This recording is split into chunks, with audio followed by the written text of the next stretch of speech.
this is your girl Jasmine Vincent here, JV exclusive if you know me on my social media sites. And I'm here to talk to you about 7 different questions that you should ask your lender when you're trying to get your pre-approval.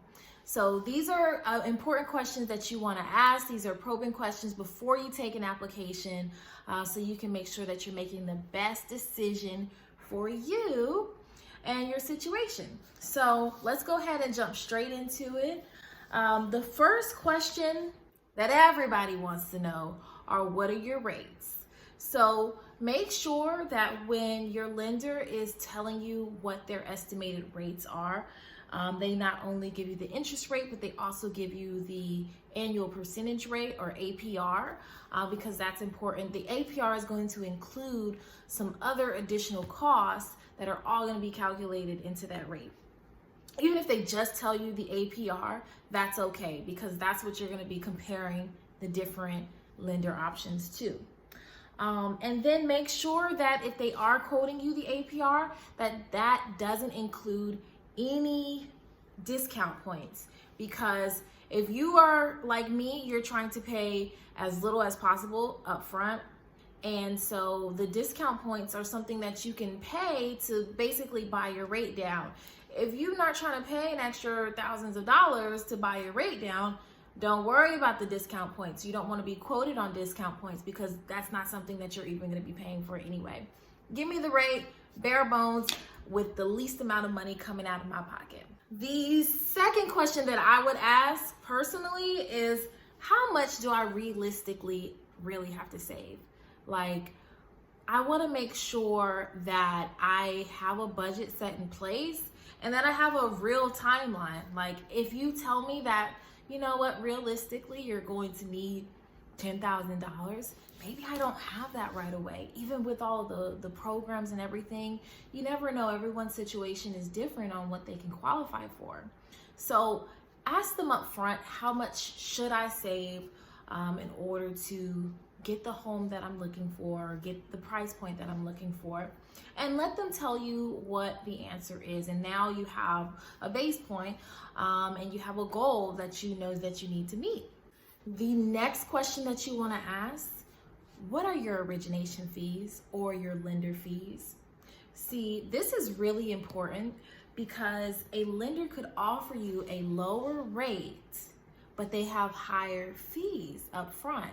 So if I have one lender that's offering me, let's say, a 3.5% APR on a mortgage, and then I have another lender who's offering me 3.75 APR on a mortgage, now it sounds like the one for 3.5% APR is going to be a better option for me. However, that one for 3.5% APR also is charging me $2,000 in lender fees. So I have to either use $2,000 more out of my program, or I have to come out of pocket $2,000, because those are included in the closing costs.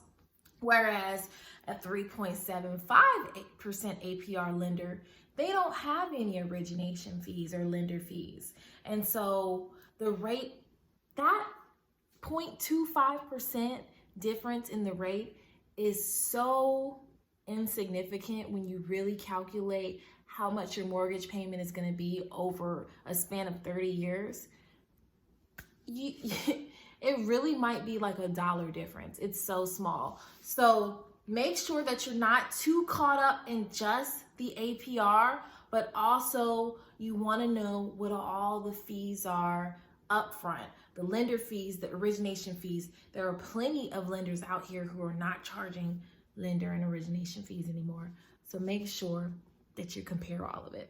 The next thing you want to ask is, see if it is available for you to receive a loan estimate before you actually apply.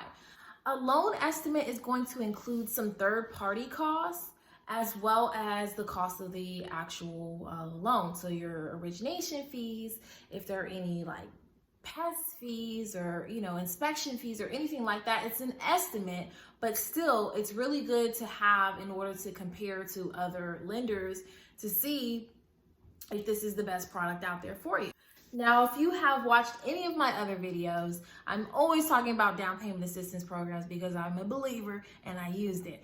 And you know what? I think that if you can qualify for a down payment assistance grant, then you need to use a down payment assistance grant.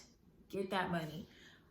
But some lenders do not work with all down payment assistance programs.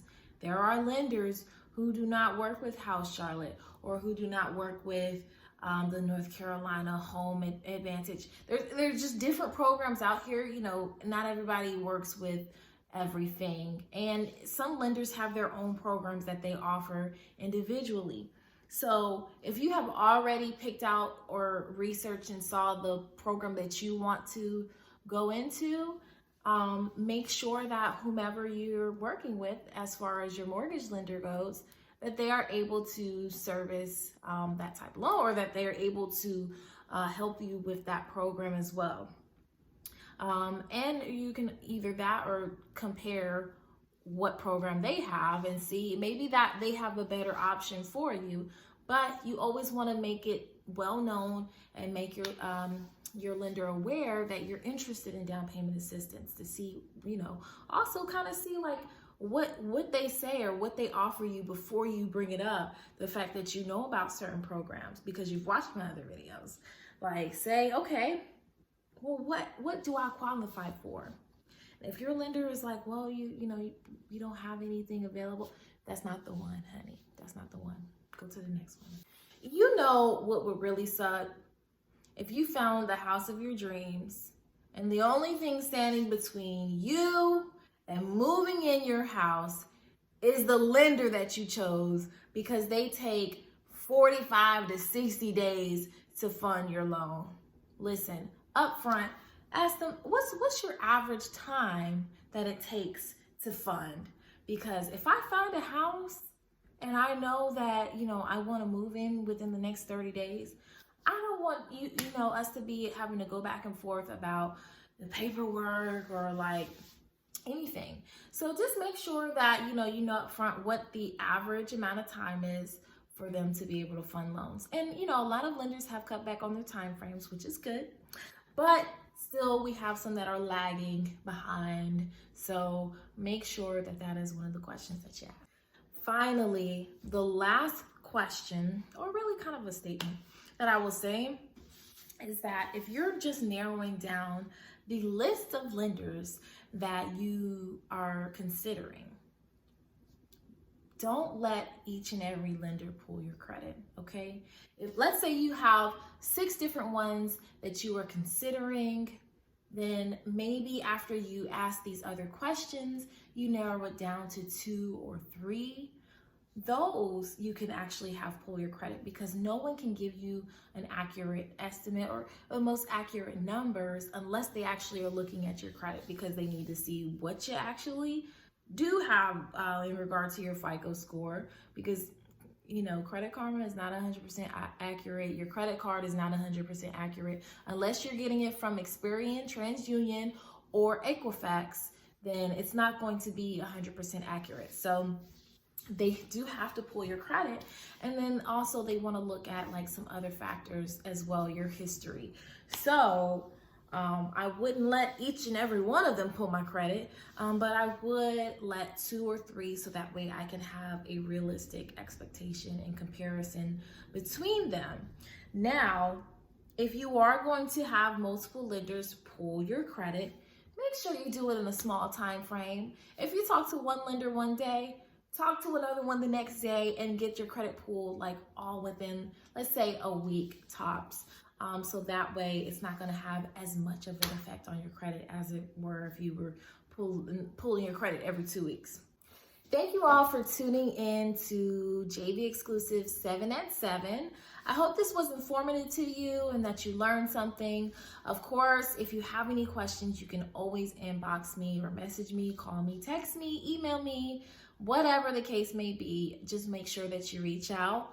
I am brand new to YouTube, so make sure you like, comment, subscribe, and give me comments and feedback so that I know what I can improve on for the future. But like I said, thank you for tuning in, and I'll see you guys next time.